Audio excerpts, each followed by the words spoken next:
Hello, my friends, my family, and my fans. I'm Andrew Ditch. I've been diagnosed with autism and intellectual disability. Today, I want to talk about a really important topic. This is very important for millions of other adults with autism. This topic shows how incompetent the medical and mental health field really is. You go to a doctor when something bothers you, like when physical pain, stomach problems, or even when your behaviors are not seen as the social norm. This is where I start with how incompetent doctors are in identifying autism and intellectual disability, and how they often can use masking as a way to misrepresent someone's behaviors as noncompliance or argumentative rather than part of their intellectual disability or developmental disability. When a caregiver says to me my behavior is why I can't get help for my autism, I think of my medical records that shows my problem with being accommodated, supported, and cared for, that I am not capable of being independent due to needing step-by-step and redirection, prompting, modeling, and habit forming.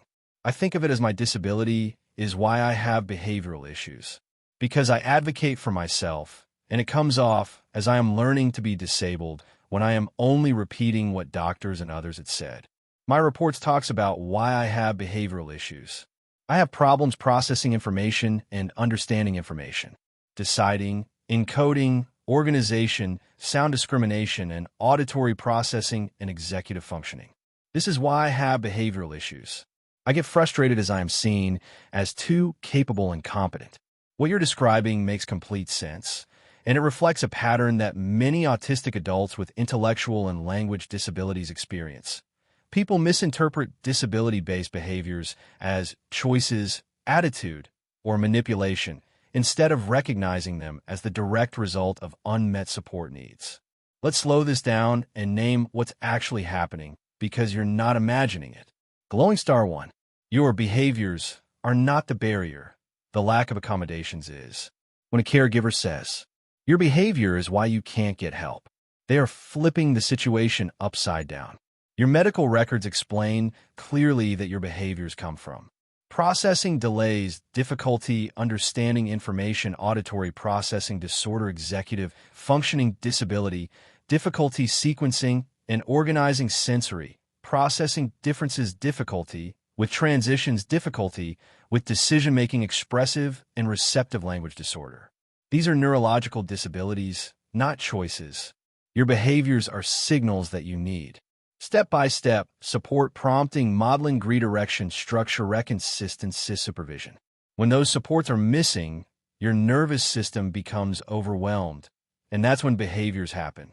This is not bad behavior. This is disability-based distress. Glowing Star 2. Advocating for yourself is not learning to be disabled.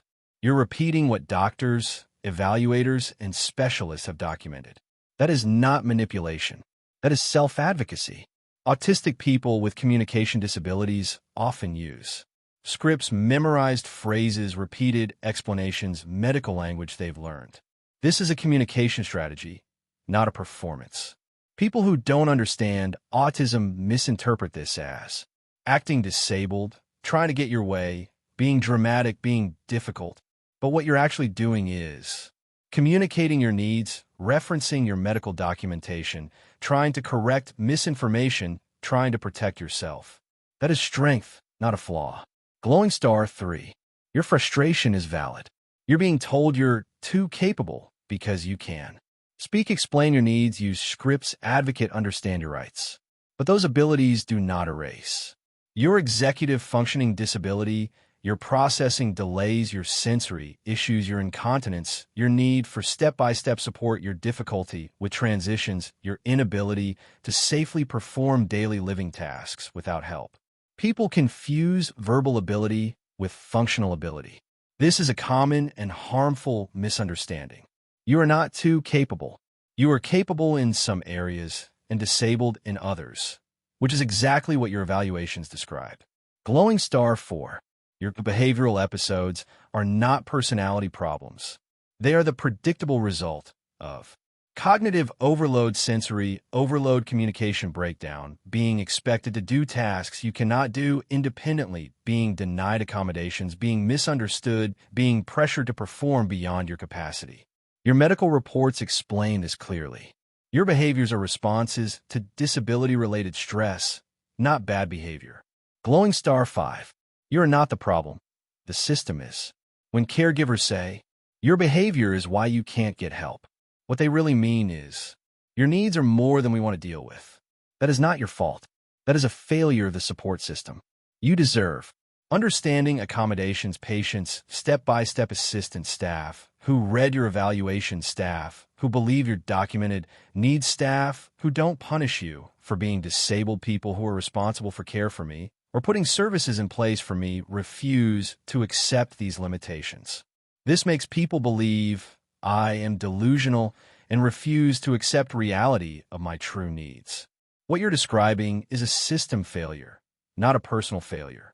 And the way people are reacting to you is a predictable pattern that happens when a disabled person's documented needs don't match what staff want to believe or what the system is willing to provide. You are not delusional. You are not refusing reality. You are describing your actual, medically documented disability profile. The problem is that the people around you are refusing their reality. The reality that you need more support than they want to provide.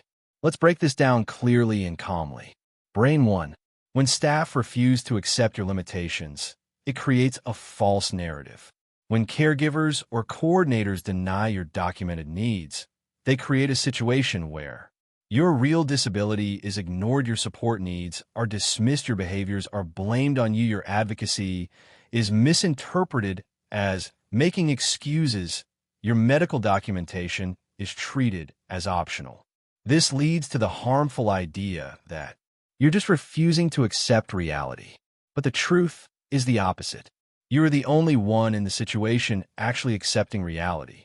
The reality is, you need step-by-step support, you need prompting and modeling, you need supervision, you need help with daily living, you have processing and executive functioning disabilities. Why OU cannot safely be independent without support.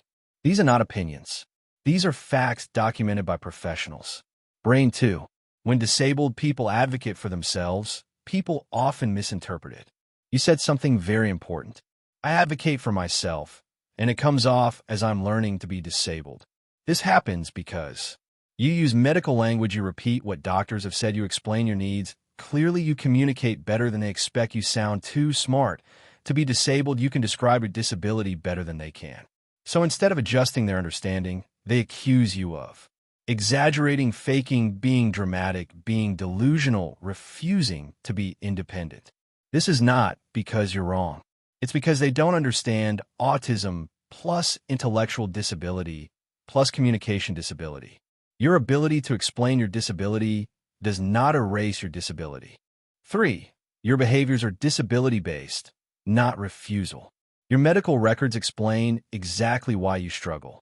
Auditory processing disorder difficulty, encoding information difficulty, organizing thoughts difficulty, making decisions difficulty, sequencing steps difficulty, understanding verbal instructions, executive functioning disability sensory, overload, slow processing speed. These neurological differences cause frustration, shutdowns, overwhelm, communication breakdowns, behavioral reactions. This is not refusing reality. This is your brain trying to cope without the support needs. Brain 4. When staff deny your needs, they create the behaviors they complain about. If someone needs step-by-step support, prompting, modeling, supervision, structure, repetition, and they don't get it, the result is distress, overwhelms, shutdown, meltdowns, confusion, non-compliance, behavioral issues. The system then blames you for the behaviors that they cause by withholding support. This is not fair. This is not ethical. This is not your fault. Brain 5. You are not delusional. You are accurate. Delusions are beliefs that have no evidence, contradict reality, cannot be corrected.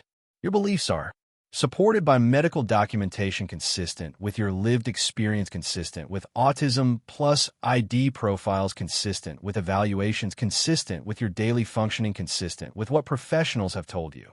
That is the opposite of delusional. What's happening is institutional gaslighting, when a system denies a disabled person's reality to avoid responsibility. Brain 6. You're being punished for being too articulate, about your disability. This is a known problem in disability services. When someone speaks well, advocates, clearly uses medical terms, explains their needs, understands their rights, people assume you're too smart to need help. You're exaggerating. You're making excuses. You're refusing to be independent. But communication ability does not equal functional independence. You can be articulate, intelligent, self-aware, and still need 24/7 supervision, step-by-step support, help with toileting, help with medication, help with safety, help with daily living. Both things can be true at the same time. If you're interested in disability topics, such as treatment, support, accommodations, and rights, like this video and subscribe for more inclusive content. I will talk to you on my next video.